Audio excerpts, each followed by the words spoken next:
Bien, vamos a retomar. Para la próxima clase les voy a dejar otro video muy interesante.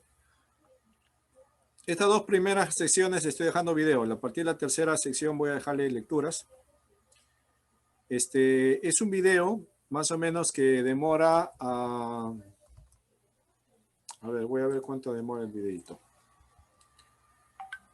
Demora 28 minutos. Es un poquito más larguito que el anterior, pero es bastante interesante. Ya va a complementar de una manera precisa el tema de los idiomas bíblicos y el contexto del Antiguo Testamento en el cual se desarrolló. ¿Ya? Es un hermano bastante conocido en el mundo evangélico que va a hacer le hacen una entrevista sobre los idiomas bíblicos, ¿no? Y él responde muchas preguntas que le hacen, ¿no? El origen del hebreo, la difusión del hebreo, los tipos de hebreo, el alfabeto hebreo, etcétera, etcétera, ¿no? O sea, así es que este video es muy importante que lo vean para complementar el día de hoy sobre los idiomas bíblicos, ¿ya? Lo voy a dejar en el grupo, el enlace, para que lo vean en el YouTube. Ahí está, ¿no? Invierta 25 minutos, ¿ya? Y luego tome nota, ¿no? Cuando vea el video, tome nota de lo más importante, pues, ¿no? En un papel, interesante esto, interesante esto, interesante esto, ¿no? Y al final, cuando comenta algo, ya tiene que comentar, pues, ¿no? Siempre el tomar nota ayuda. Pastor, José Mejía dice que se le ha ido su internet. Escribe del grupo. Sí, José, sí, él sí me comunicó, pero bueno, ya seguramente podrá venir si llega. Si no, la grabación también la puede observar.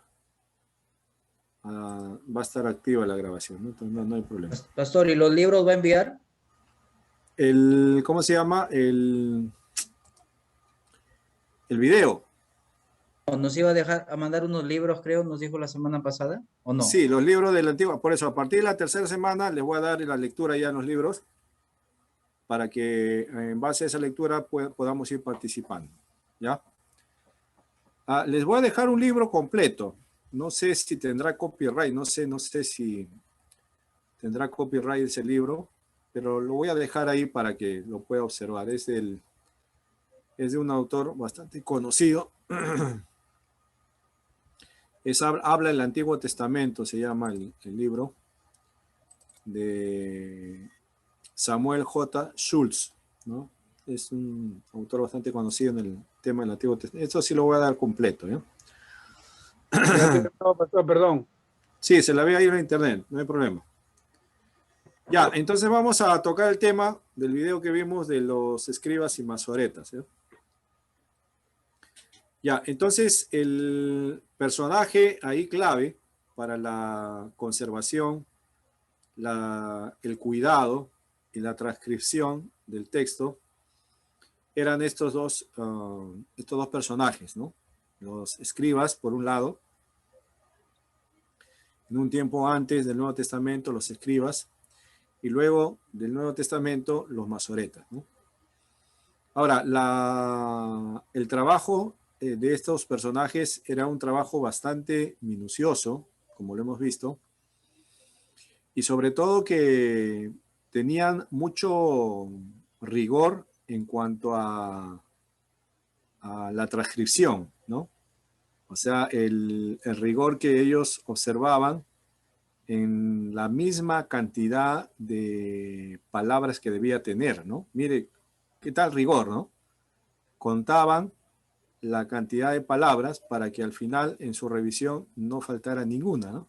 Fíjese ese trabajo tan delicado, tan cuidadoso de transcribir, ¿no? Cuidadosamente el contenido del texto hebreo. Ahora, los escribas llegaron a ser personajes de mucha importancia dentro del pueblo hebreo, ¿no? Eran considerados como profesionales en el tema de la transcripción. Era gente que se dedicaba a esta labor y llegaron a tal nivel, ¿no? de manejar y conocer el texto hebreo, ¿no? Que los llamaban maestros, ¿no? Pero en realidad su función principal de ellos no era tanto la interpretación, ¿ya? Porque hay que diferenciar, ¿no? No era tanto la interpretación de la ley como tal, sino su labor principal del escriba era la transcripción, ¿no? Tal y como estaba en el texto hebreo. Pero como se hicieron tan conocedores del texto, ¿no? Los consideraban también maestros, ¿no? En cuanto a la transcripción de la ley. O sea, ellos no podían equivocarse al momento de transcribir, ¿no? Y uno de los datos que hemos visto ahí es que los escribas, ¿no? En su trabajo hicieron algunas observaciones, algunos cambios en el texto, ¿no? No porque ellos pensaban que debería corregirse el texto, sino porque ellos observaron, por ejemplo, que no podían transcribir el nombre de Dios con las consonantes propias de su nombre, por el temor que tenían al momento de hacerlo, ¿no? Porque el mandamiento que Dios le dio, dijo, no usarás el nombre de Dios en vano. Entonces ellos tenían tanto temor de incluso escribir el nombre de Yahvé, tal y como lo habían recibido, yo soy el que soy, que prefirieron como no usar esas consonantes del nombre de Dios, ¿no? Por temor, y la cambiaron por otro, ¿no? El Adonai, ¿no? Para no usar el nombre de Jehová. Eran bastante temerosos en ese sentido, ¿no? Y usaron el nombre de Adonai, ¿no? Fíjese, ¿no? El Señor, Adonai, el Señor, ¿no? La reverencia, el temor que tenían estos hombres al momento de hacer el texto, la transcripción del texto, ¿no? Adonai era arameo, ¿no, pastor? No, es una palabra hebrea. Ok. Sí, que significaba el Señor, ¿no? Señor. Entonces, la idea del escriba era eso, ¿no? No hacía cambios porque pensaba que estaba mal lo anterior, sino por el temor, la reverencia al nombre de Dios, ¿no? Ahora, las consonantes hebreas, ¿no? Tenían una particularidad propia. El alfabeto hebreo, que consta de 22 consonantes, tenía una particularidad propia. Cada letra, cada consonante del hebreo, ¿no? Tenía una relación, incluso la forma como se escribía o se dibujaba, ¿no? Se formaba, en relación a lo que significaba. Por ejemplo, en el alfabeto hebreo, la primera letra del alfabeto, ¿no? Es Aleph. La primera letra del alfabeto hebreo es Aleph, ¿no? Y Aleph significa, pues, toro, buey, en el idioma hebreo, ¿no?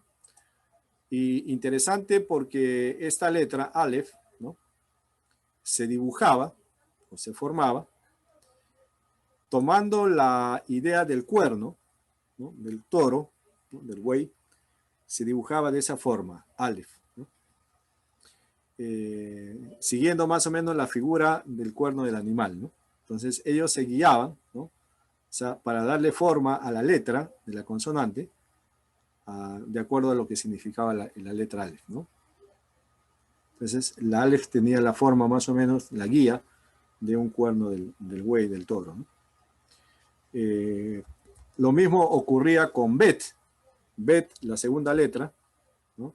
Del alfabeto hebreo, que es Bet, casa, ¿no? Hogar, vivienda, morada, ¿no? Casa. Y la forma como se dibujaba la Bet tenía alguna referencia de una casa, ¿no? Entonces, las consonantes hebreas tenían esa particularidad, ¿no? De poder dibujarlas, ¿no? Imprimirlas, guiándose de lo que significaba, ¿no? Esa era la particularidad del alfabeto hebreo. Igual de la Gimel, ¿no? que es camello, ¿no? Que va en esa relación de camello, ¿no? Pastor. Sí, Y alfa y omega no, alfa y omega ya es griego. es griego, Ya es ¿no? alfabeto griego, Ah, sí. ok, ok. Estamos en hebreo, ¿no? La primera consonante del hebreo es alef, ¿no? La del griego es alfa, ¿no? Es diferente, ¿no? Ahora, los escribas consideraban esto, ¿no? La transcripción de las consonantes tal y como se habían recibido, ¿no?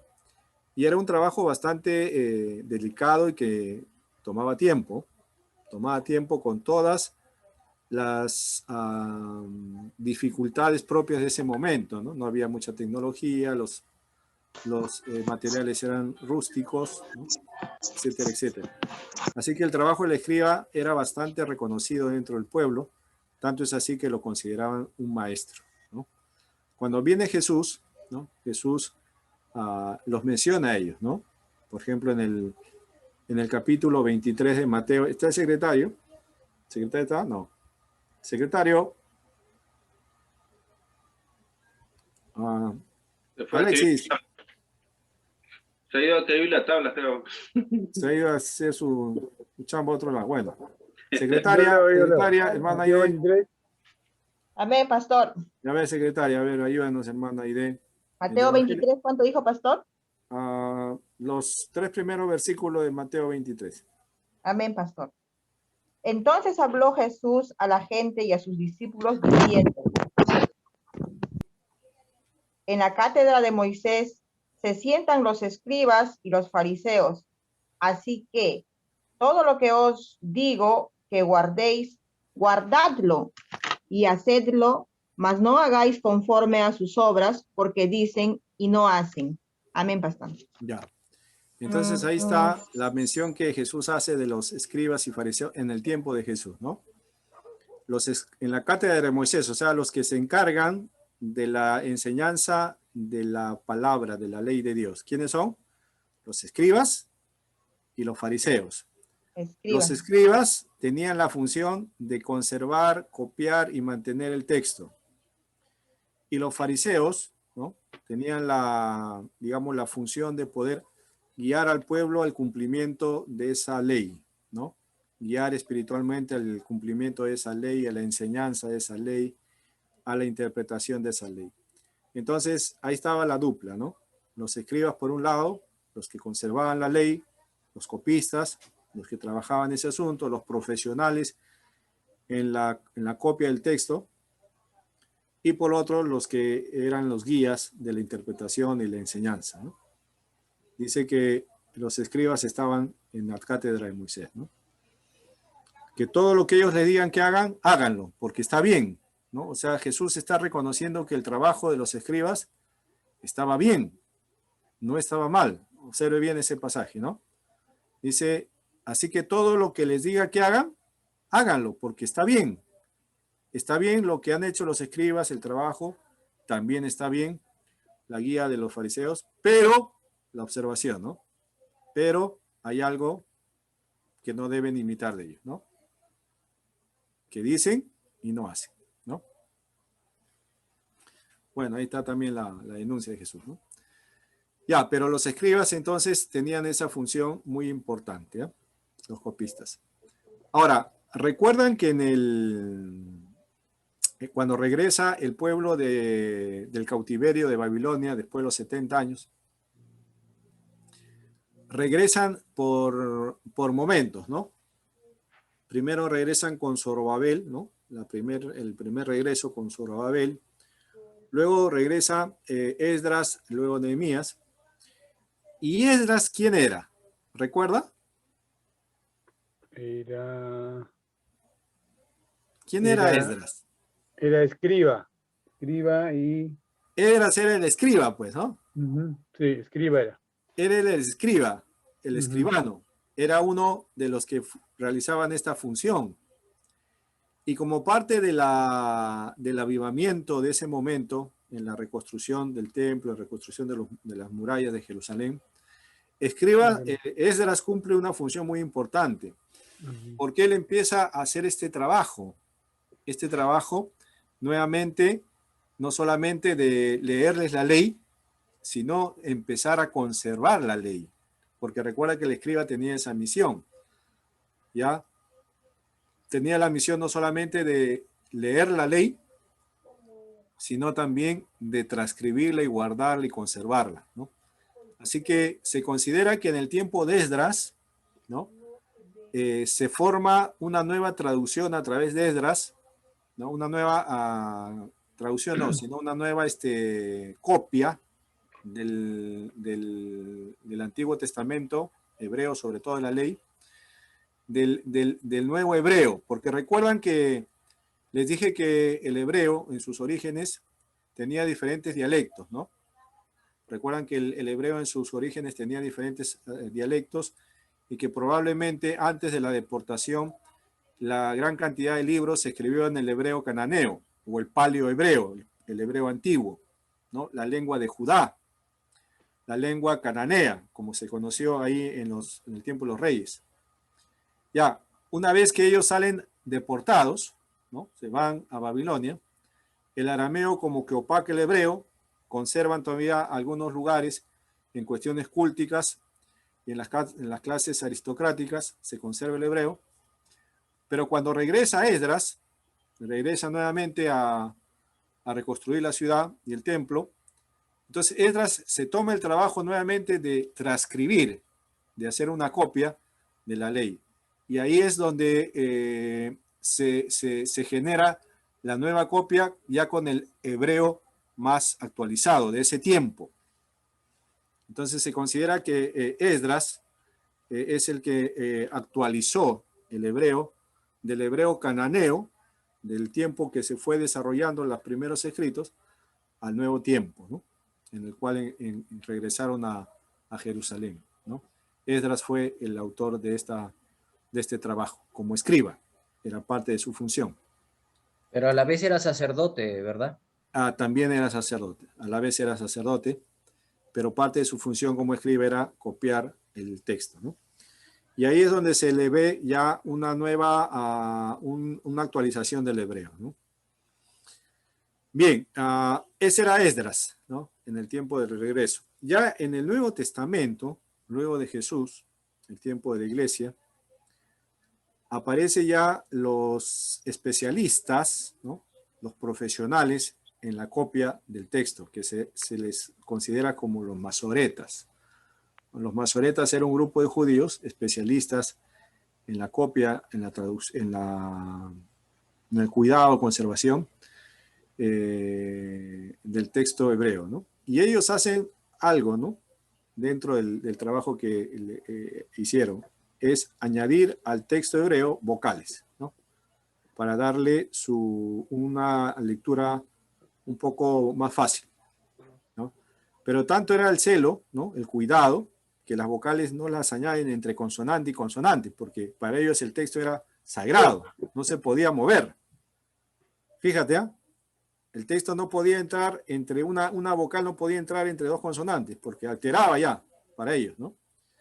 Entonces las vocales las empiezan a poner debajo, con puntos, ¿no? 1 punto, 2 puntos, 3 puntos, de forma en cada lugar de la consonante empiezan a poner puntitos que significaban vocales, ¿no? Y acentos también encima, alrededor. Así que el texto no se tocaba, sino se acompañaba alrededor, ¿no? Para darle una fluidez en la lectura, un poco para poder facilitar el lenguaje. Los masoretas añadieron esas vocales, ¿no? Al texto hebreo, considerando nuevamente la fidelidad y la reverencia, el cuidado, ¿no? El celo al trabajo que ellos hacían, ¿ya? Los masoretas también eran especialistas contando palabras, fíjese, ¿eh? Y tenían una calculadora de palabras donde podían saber que cada página, por ejemplo, cada página que escribían, digamos, voy a llamarle página, bueno, no habían páginas en ese momento, sino cada sección del pergamino o del papiro que usaban, debía tener, por ejemplo, la sección del primer capítulo de Isaías debía tener 30 alef, Entonces, cuando ellos copiaban el texto, al final debían contar a ver si habían 30 alef. Y debían contar si habían 30 bet o yot, ¿no? Y al final coincidían. Si coincidían, entonces era una ayuda para saber que no se habían equivocado, ¿no? También las palabras en cada línea, sabían cuántas palabras había en cada línea. O sea, eran estrategias que usaban los masoretas con la finalidad de no equivocarse. Ese era su objetivo, ¿no? Ellos mismos creaban sus metodologías, su forma de trabajo para no equivocarse. Y al final el resultado era que la transcripción era casi sin fallas, ¿no? Ese era un trabajo bastante esmerado de los masoretas, ¿no? Que ayudó. Pastor. Sí. Pastor, una consulta. Dígame. ¿Cuál es la diferencia, ¿no?, entre escribas, fariseos y los masoretas? Ya, como dije, el escriba, antes del Nuevo Testamento, era un personaje que participaba dentro de la vida piadosa del pueblo. Era también un sacerdote, el escriba, y que dentro de las funciones que se les fue atribuyendo, es que fueron los encargados de copiar, conservar y guardar el texto hebreo, tal y como ellos lo habían recibido, ¿no? Conservar, guardar y copiar, ¿no? Mantener su vigencia. Ese era su trabajo del escriba, principalmente, ¿no? Ahora, el fariseo, que no era escriba, que no tenía ese encargo de copiar, se encargaba de enseñar al pueblo lo que la ley decía. Era como el guía espiritual del pueblo, ¿no? También el fariseo tenía sus escuelas de interpretación. Podía interpretar el texto o la ley conforme a los principios que tenían de interpretación, ¿no? El masoreta era un escriba ya, pero en un nivel profesional. Digamos que el escriba empezó la labor y como que se hizo profesional, se especializó y le dieron el nombre de masoretas, ¿no? Ya como un nivel profesional del cuidado, la conservación y la copia del texto. Esa es más o menos la diferencia entre esos tres, ¿no? Escriba, fariseo, masoreta, ¿no? El masoreta era un escriba, pero ya con un nivel profesional, digamos, ¿no? Que aparecen luego del tiempo de Jesús, ¿no? Aparecen después, ¿no? Es Los como un escribas, evangelista y un teólogo, ¿no? más o menos, ¿no? Hay una diferencia, ¿no? Ahí está. No sé si se entendió, Pablo. ¿Está claro, no, Pablo? ¿O... Correctamente, pastor. Ya, muy bien. Entendido. Entonces, esos eran los personajes que se necesitaron, digamos, para conservar el texto, ¿no? Que nosotros hemos recibido el Antiguo Testamento, ¿no? Lógicamente que en la actualidad, ¿no? Si ya aterrizamos ahora a la actualidad, hay, ¿no? Hay ese celo, ¿no? Esa reverencia y ese cuidado al texto tal y como lo han recibido hasta ahora está, ¿no? Lógicamente que ya no hay los masoretas como en el tiempo de los primeros siglos, pero hay gente encargada todavía de mantener eso, ¿no? Las tecnologías han cambiado, pues, ¿no? Los mecanismos han cambiado, pero el trabajo sigue, ¿no? El trabajo sigue. Bien, ¿alguna pregunta hasta ahí? ¿Está claro? No hay registro bíblico de los masoretas, ¿no, pastor? ¿Alguna mención? Sí. No, porque ya los masoretas aparecen en el siglo 4 o 5 después de Cristo, ¿no? Ya, y es propio del pueblo judío, ¿no? En el Nuevo Testamento ya más se abarca a la iglesia, a la expansión de la iglesia en el Asia Menor, los viajes de Pablo, entonces ya como que el propio texto hebreo, la Tanaj, no se menciona mucho porque recuerda que la iglesia usó más la Septuaginta, ¿no? La Septuaginta fue usada más para la expansión de la iglesia, ¿no? Pastor Luis, entonces que Esdras entonces también Esdras también aplicaba el Torah. Claro, Esdras era sacerdote, era lector de la ley, como escriba, los escribas leían la ley y era copista de la ley, ¿no? O sea, su objetivo era aplicar la Torah y sus, digamos, como dice usted, ¿no? Que era sacerdote y Claro, y por la eso ley. cuando Esdras empieza a leer la ley al pueblo, recuerdan que estaban desde el más pequeñito hasta el más viejito, y Esdras empieza a leer la ley, dice que empezó un llanto empezando por los más viejitos, empezó un llanto a llorar y a arrepentirse por haber abandonado el pacto, ¿no? Y solo Esdras estaba leyendo la ley, no hacía ningún mensaje, no hacía ninguna reflexión, ninguna interpretación, solo leía la ley, la Torá, ¿no? Y enseñaba también, creo, ¿no? Claro, pero al comienzo leía, ¿no? Claro. Y el escriba también enseñaba al pueblo lo que la ley decía, ¿no? O sea, les leía la ley, o sea, enseñar la ley era leerles la ley, ¿no? Era enseñar, leer la ley ya era enseñar la ley, ¿no? Porque la ley era instrucciones, mandatos, estatutos, decretos de Dios para el pueblo. Entonces, Esdras simplemente leyendo ya les estaba enseñando. Así dice el Señor, ¿no? Entonces sí, esa era una parte importante de Esdras en el trabajo, ¿no? Bien, ¿alguna otra pregunta, mis amados hermanos? Espero que haya quedado claro este tema de los materiales bíblicos, de los idiomas bíblicos, de los pasajes, de los personajes que ayudaron en la conservación del texto del Antiguo Testamento.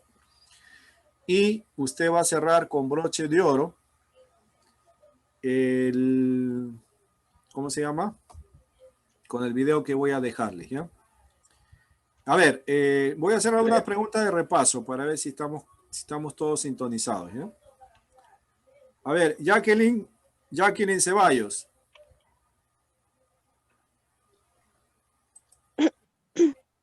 Ya nos abandonó Jacqueline. No, pastor, estoy aquí. ¿Está ahí Jacqueline? Ah, ya. Perdón, pensé que se había retirado. Hermana Jacqueline, a ver, dinos, a ver, explícanos un poco sobre los materiales que se usaron para la escritura antigua. Ya, pastor. Está a las tablillas, las Ya. piedras. También están los pergaminos y los papiros. Muy bien, ¿no? Muy bien, Jacqueline. Excelente, estaba atenta. A ver, hermano Max Alba. Usted explíquenos, hermano Max Alba, de los idiomas. La lengua hebrea, que no tiene vocales, no tiene esos superlativos como el ísimo, ¿no? Como nosotros utilizamos pues ese ísimo para referirnos, ¿no? A algo, a la palabra, ¿no? Como exagerándolo, ¿no? Exagerando, ¿no? Y ¿en qué idioma se fue escrito el Antiguo Testamento, Max? En hebreo. ¿Y en qué más? En arameo. Mayormente, ¿cuál fue usado en más libros? La lengua hebrea. ¿El hebreo o el arameo se usó más?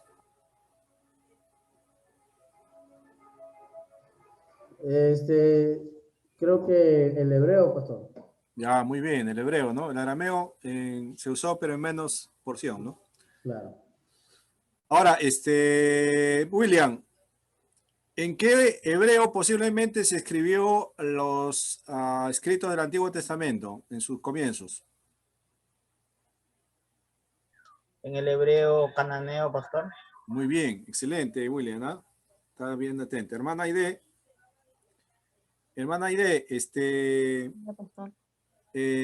el arameo, ¿cómo entra a ser parte de los escritos bíblicos? ¿Por qué?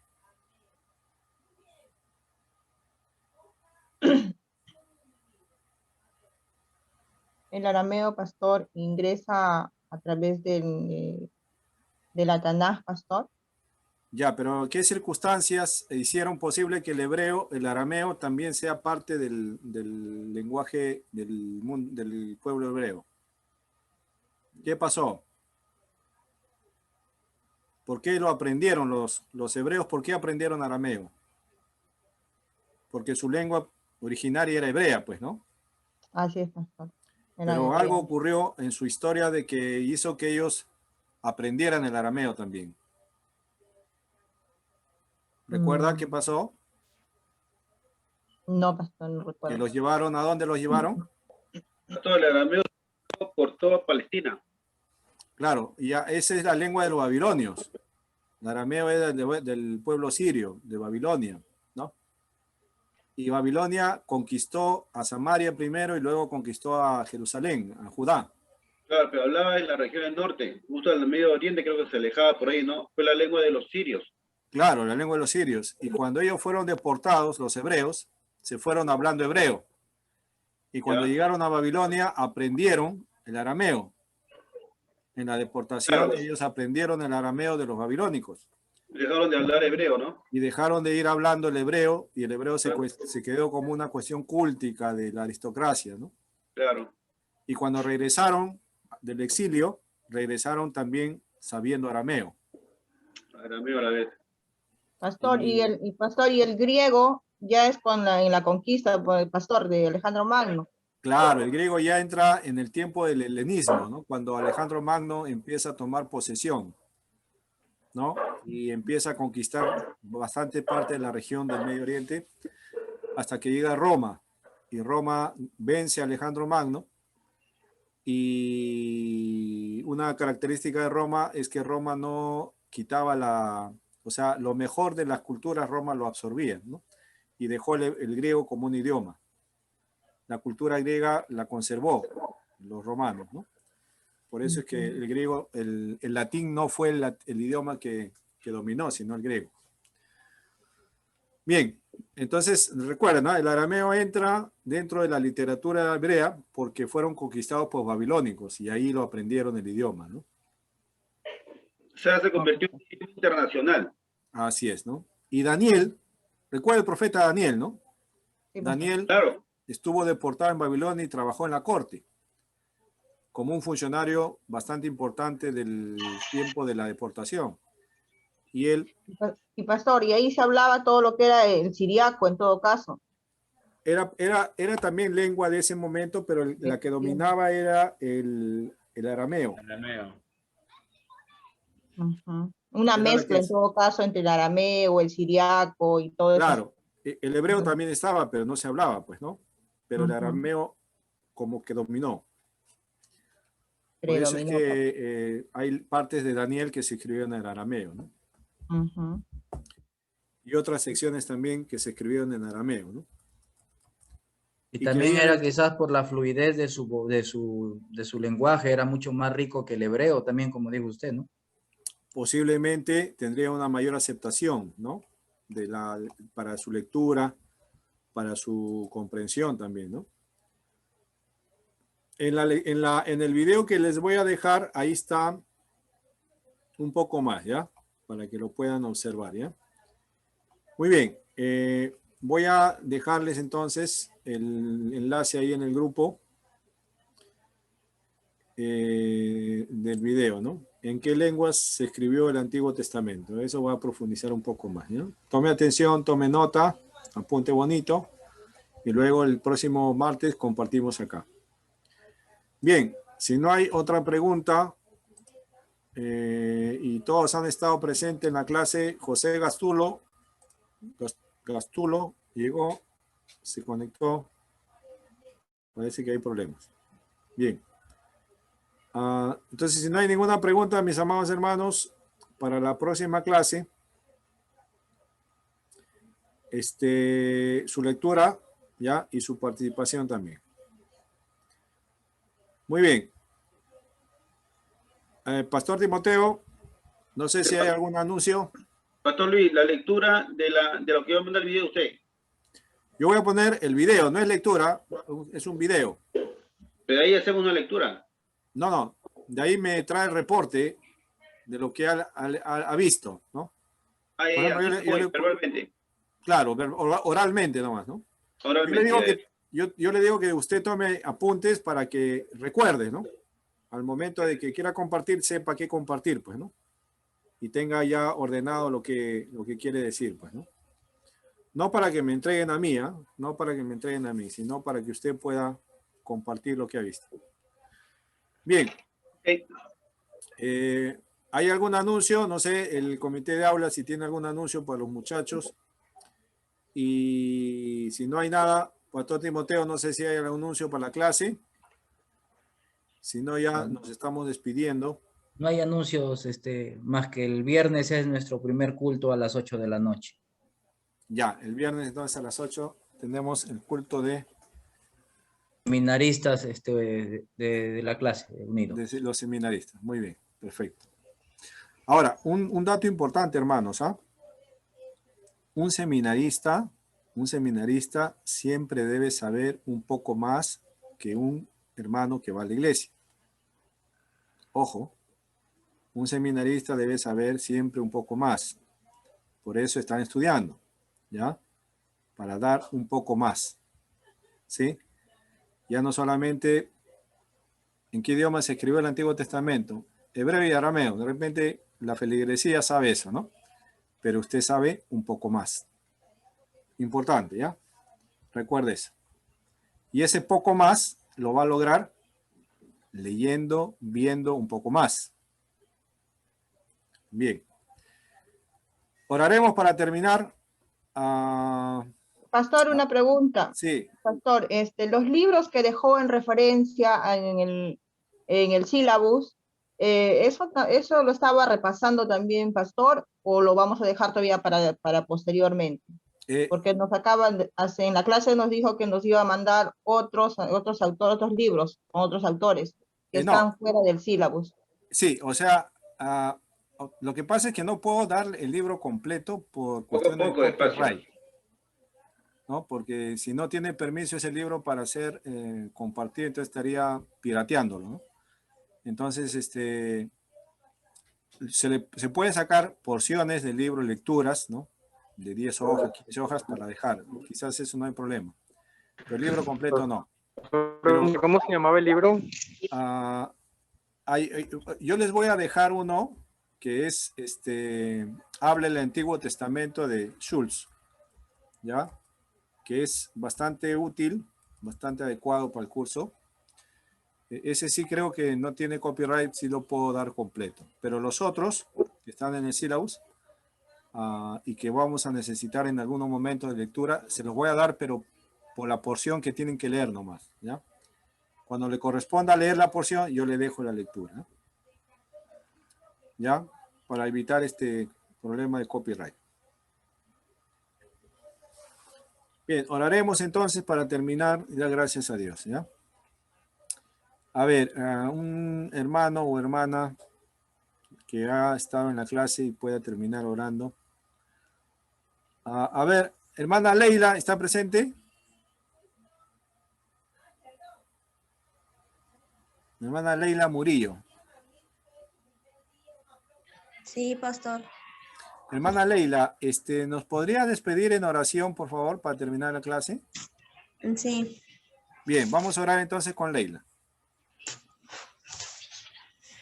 Señor Jesús, te damos gracias, papá, por este día. Gracias, Señor, por este momento, por este tiempo, por esta noche que nos has regalado para poder aprender más de lo que tú nos has mostrado hoy, papá. Queremos agradecerte por la vida del pastor, de cada alumno que está aquí, Señor, que tú sigas dando sabiduría a cada uno de nosotros para poder seguir entendiendo lo que tú nos quieres hablar a través del profesor. Bendecimos la vida de cada uno y que tengamos una hermosa noche y podamos seguir aprendiendo más de los conocimientos que cada día nos enseñen.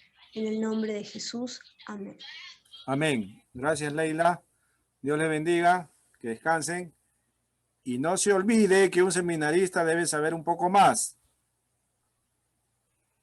Gracias, pastor. Nos vemos. Cuídense. Gracias. Gracias, pastor. Buenas noches, hermanos. Buenas noches, descansen.